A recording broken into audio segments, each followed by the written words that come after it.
ఆ టైంలో ఏముందమ్మా, రాజు ఫరో ఏం చేసినాడు, హెబ్రీలు ఎవరైనా ఉంటే మగపిల్లలు పుడితే చంపండి అని చెప్పి మంత్రసానులకు చెప్పినాడు, అందరికీ చెప్పినాడు. మరి దేవుడు ఎక్కడ ఆయన ఏర్పరచుకున్నాడు కాబట్టి, ఆయన సిద్ధపరచుకున్నాడు కాబట్టి ఏం చేసినాడు, ఎక్కడికి పంపించినాడు, ఎవరైతే ఆ రూల్ పెట్టినారో వాళ్ళ ఇంటికే మోషేని పంపించినాడు. ఆ పిల్లవాడు ఏడ్చుట కనికరం చూపి ఆ ఫరో కుమార్తె చూసి నా కొరకు పెంచమన్నాడు. అప్పుడు రూల్ పాస్ అయితే బయటకు వస్తుంది, అక్కడ రాదు కదా. దేవుడు చూడు ఎంత ప్రణాళిక చూడండి. అక్కడ ఆ జమ్ము ఆ తొట్టిలో తీసినప్పుడు ఆ ఫరో కుమార్తె చూసి ఏం చేసిందంట, తెరచి ఆ పిల్లవాడిని చూసినప్పుడు ఆ పిల్లవాడు ఏడ్చుచుండగా చూచి వాని యందు కనికరించి వీడు హెబ్రీల పిల్లల్లో ఒకడు, వీడు హెబ్రీల్లో పిల్లడు అంటే ఏం చేయాలి, సంభవన. కానీ ఏం చేసింది, నా కొరకు పెంచమని ఎవరికైనా ఇవ్వండి. ఆమె పోయి వాళ్ళ ఎవరైతే ఆ మోషన్ కన్నదో ఆమెను తీసుకొచ్చి ఆ పెంచినాడు. చూడండి ఎంత గొప్ప ప్రణాళిక చూడండి. నువ్వైనా నేను ఎవ్వరమైనా అంతే, దేవుడు ఏర్పరచుకుంటే. అందుకే బైబిల్లో రాసుంటది, పిలువబడిన వారు అనేకులు, ఏర్పరచబడిన వారు కొందరే. ఆ మాట దేవుడు ఎంత బాధపడి ఉంటాడు తెలుసా.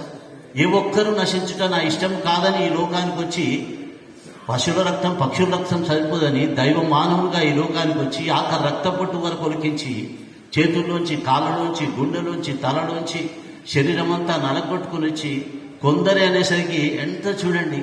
అంటే ఏంటిది, ఆ కొందరే అంటే ఆయనకి ఎంత బాధని మీరు చూడొచ్చు. ఆ ఇరుకైన దారి, విశాలమైన దారిలో పోవడానికి ఇష్టపడతారు, కానీ ఇరుకైన దారిలో రావడానికి ఇష్టపడక ఈ లోకాశల లోకంతో. కానీ దేవుడు ప్రత్యేకించుకొని అందుకే అన్నాడు, ఒక్కరు 1000 మందితో సమానం, ఇద్దరు 10,000 మందితో సమానం. దేవుడు మోషేని ఏర్పరచుకొని దేవుడు గొప్ప నాయకునిగా ఉంచుకొని దేవుడు నిలబెట్టినాడు. నిర్గమకాండం 2వ అధ్యాయం 12వ వచనంలో, అతడు ఇటు అటు తిరిగి చూచి ఎవడునూ లేకపోగా ఐగుప్తుని చంపి ఇసుకలో కాచి కప్పిపెట్టాడు. చూడండి ఆయనకి ఎంత బలం ఉంది చూడండి. ఎందుకు ఆయన తన దేశ ప్రజలకు రోషం, మన దేశ ప్రజలకు ఇజ్రాయెల్ని ఒకరు చంపుతుంటే ఆయనకు రోషం వచ్చి ఏం చేసినాడు, ఒక్క దెబ్బ కొట్టి చచ్చిపోయినాడు. ఎంబడే ఇసుక తీసి కప్పెట్టేసినాడు. అంటే తన ప్రజల కొరకు ఎంత రోషపడ్డాడు చూడండి. ఆయన తన ప్రజల కొరకు ఎంత ఆశపడ్డాడు. నువ్వైనా నేను ఎవరమైనా దేవుని కొరకు మనం ఆశపడితే దేవుడు ఆ బలము అన్ని ఇస్తాడు, దేవుడు నిలబెడతాడు. నిర్గమకాండం 2వ అధ్యాయము 15వ వచనం చూసినట్టయితే, హల్లెలూయా. ఫరో ఆ సంగతి విని మోషేని చంపచూచిన గాని మోషే ఫరో ఎదుట నుండి పారిపోయి మిద్యాను దేశంలో నిలిచిపోయి యొక్క బావి యొద్ద కూర్చుండెను. ఫరో ఆ సంగతి విని మోషేని ఎట్లా చూడండి, 40 సంవత్సరాలు ఆయనతో కలిసి తిరిగిన వ్యక్తి మోషే. కానీ వాళ్ళ జాతి వాళ్ళు చనిపోయిందంటే ఎంత కోపం వచ్చింది చూడండి. మరి వాళ్ళకున్న రేషం ఈయనకుందా లేదా? ఐగుప్తుని చంపినందుకు 40 సంవత్సరాలు కలిసిన వ్యక్తినే మోషేని చంపాలని చూసినాడు ఫరో. మరి అదే రోషం ఎవరికి ఉంది? 40 సంవత్సరాలు అక్కడ పెరిగినా కూడా అక్కడ ఏది కూడా అంటలేదు ఆయనకు.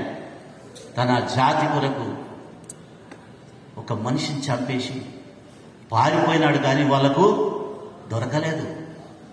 దేవుడు చూడండి, అంటే ఎస్తేరు మహారాణి ఉంది, 3 రోజులు ఉపవాసం ఉండి ప్రార్థన చేస్తే 127 సంస్థానాల యూదుల జాతిని రక్షించినాడు. నువ్వైనా నేనే, మన కులం లేదు, అందుకే కులం కూడబెట్టదు, మతం మార్పు నేర్పదు. కులం కాదు, కాపురు గారు ఎప్పుడు చెప్పి కులం అని చెప్పిన అనుకో దేవుడు ఉండడం లేదు. మరి ఎప్పుడు మనం ఆత్మీయ కుటుంబం కొరకు ఎట్లా దేవుడు చూడండి, ఆ ఇజ్రాయేలీల కొరకు ఎంత రోషపడ్డాడు అక్కడ చూడండి. నిర్గమకాండం 2:21లో మోషే ఆయన ఆ మనుషులతో నివసించుటకు సమ్మతించెను. అతడు తన కుమార్తె అయిన సిప్పోరాను మోషేకిచ్చాను. చూడండి, ఇత్రోతోని అక్కడ కలిసినప్పుడు అక్కడికి వెళ్ళి అక్కడ ఆ కుమార్తెను వివాహం చేసుకొని 2 కుమారులు పుట్టినారు. ఎన్ని రోజులు? 1 రోజా, 2 రోజులా, 3 రోజులమ్మా? 40 సంవత్సరాలు. అంటే ఎంత చూడండి అక్కడ ఆయన. ఇప్పుడు చూడండి, ఫస్ట్ 40 సంవత్సరాలు ఎక్కడున్నాడు? రాజుగా ఉన్నాడు. ఆ తర్వాత దాసునిగా వచ్చినాడు. ముందు ఎవరైనా కూడా కష్టపడ్డ తర్వాత మంచిగా ఉంటే అబ్బా అని అనుకుంటారు. కానీ ఈయన మంచిగా బ్రతికిన తర్వాత మళ్ళీ దాసునిగా ఎంత ఒప్పుకోవాలి.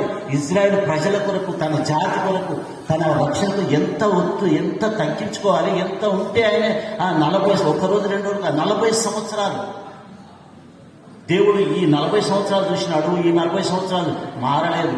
కాలేబు ఏమంటాడు యెహోషువతో, నేను నీతో వచ్చినాను, నువ్వు మంచి చెప్పినావు, నేను మంచి చెప్పినా, నీకు అధికారం ఇచ్చిండు యెహోషువ. మరి నాకేమి ఇస్తావనంటే, నువ్వు ఏది కోరుకున్నా ఇస్తా అన్నాడు. అంటే ఏమన్నాడు కాలేబు, 40 సంవత్సరాల వయసులో నేను ఎంత బలం ఉన్నానో, 80 సంవత్సరాల వయసులో ఇంతే బలం ఉన్నాను, నాకు మంచి బీడు భూములు అన్నాడు. బీడు అందరూ మంచిగా కోరుకుంటారు కదా, ఈయన బీడు భూములు అడిగినాడు.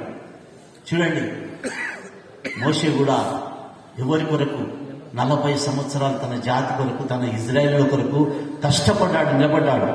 నిర్గమకాండ 3వ అధ్యాయము 4వ వచనంలో, దాన్ని చూచుటకు అతడు ఆ తట్టు వచ్చుట యెహోవా చూచెను. దేవుడు ఆ పొద నడుమ నుండి మోషే మోషే అని అతన్ని పిలిచెను. అందుకతడు చిత్తం ప్రభు అని. చూడండి, 40 సంవత్సరాలైంది దేవుడు మాట్లాడుతుంటే దేవుని స్వరం విన్నాడు. అంటే ఎప్పుడు దేవునితో ఉన్నాడు ఆయన. దేవుని స్వరం విన్న చిత్తం ప్రభు అన్నాడు. చెప్పు వెంట, అంతే, చెప్పు చిత్తం ప్రభు. మనం ఏ టైం అయినా కూడా మార్క్స్ వార్తలో ఉంటుంది, ఏమంటుంది తెలుసా? దేవుడు అక్కడ ఎప్పుడు వస్తుందని యేసు ప్రభు చెప్తాడు తెలుసా? ఎప్పుడు చెప్తాడు?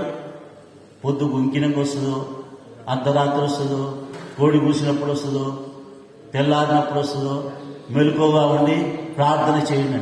మరి పొద్దున అనొచ్చు, మధ్యాహ్నం అనొచ్చు, సాయంత్రం అనొచ్చు కదమ్మా, అనలేదు. మెలకువగా ఉండి ప్రార్థన చేయాలి. ఈయన మెలకువగా ఉన్నాడు. ప్రతిదీ ఇక్కడ మెలకువగా ఉన్నాడు. 40 సంవత్సరాలు రాజుగా ఉన్నప్పుడు కూడా మెలకువగా ఉన్నాడు, దాసుడుగా ఉన్నప్పుడు కూడా మెలకువగా ఉన్నాడు. కాబట్టి దేవుడు మోషే అనగానే చిత్తం ప్రభు అన్నాడు. అంతే,